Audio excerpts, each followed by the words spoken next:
All right, ladies and gentlemen. Hi, this is Senpai Gabby and Sensei Riley coming at you.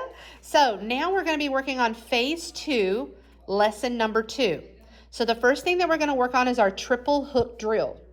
All right, so we're going to do our triple hook drill. So your student, you're going to be in a fighting stance. Parents, you're going to be facing them. And what you're going to do is, kids, you're going to defend against the triple hooks. Okay, so the first one comes in. So the first hook comes in, you're going to block it outside.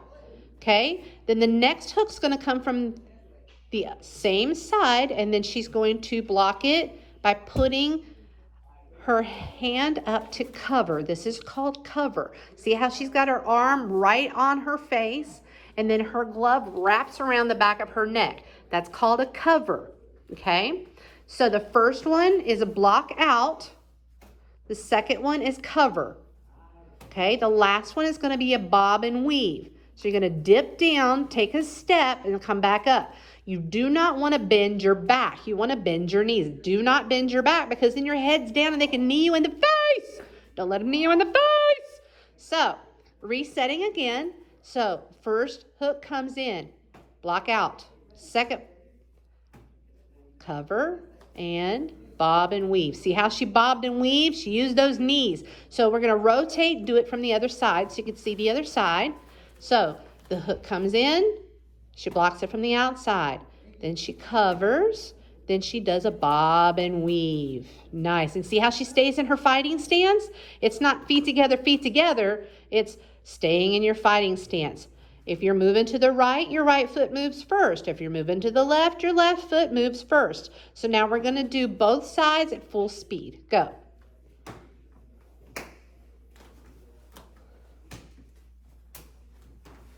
And that is your bob and weave drill.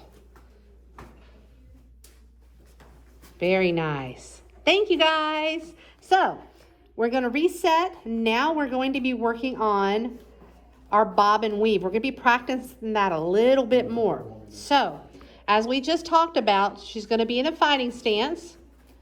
And parents, you can use a noodle. You can use you could use a broom. That might be a little dangerous, but just something where they can duck underneath it. So you're going to be in a fighting stance.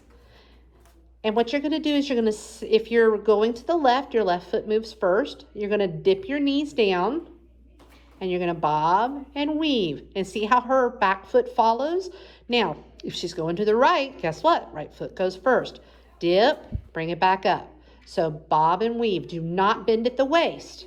Make sure you're bending your knees. Bob and weave. Bob and weave. So parents, if you want to, you can start without a pole.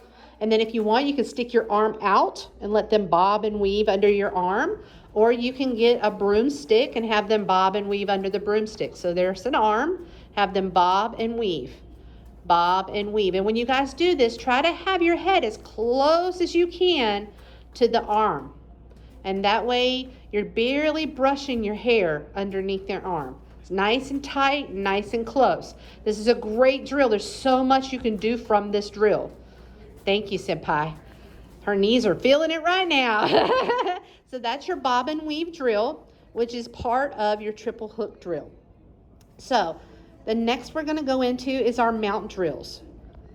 So now we're continuing our phase 2, lesson 2. So we're going to do side mount to knee on belly.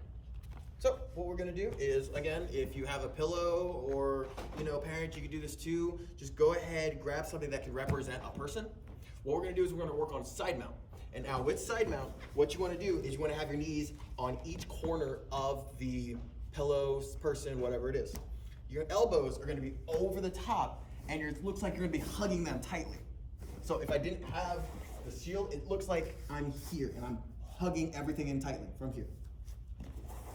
1, 2, 3, 4.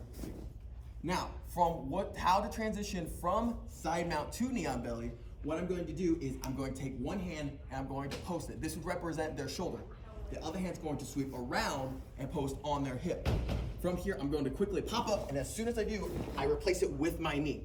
Very important, because if you give too much room, the person's going to get out.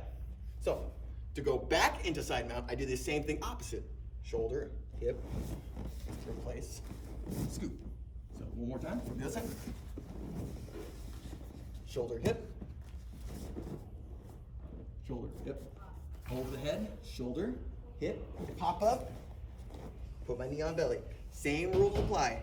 Straight back, knee here. Make sure the little isn't putting their knee all the way back here and their foot's back. That's gonna have them off balance. You wanna have them on the side from here.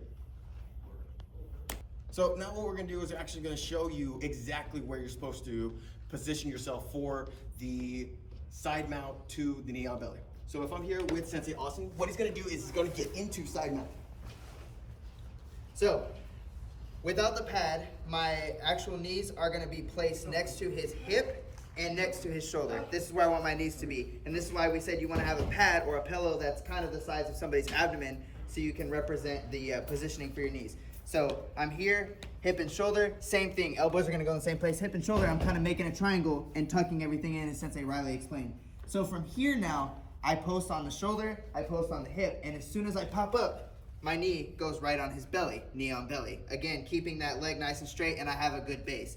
In reverse, post, post, and I'm gonna slide back down by the hip, by the shoulder.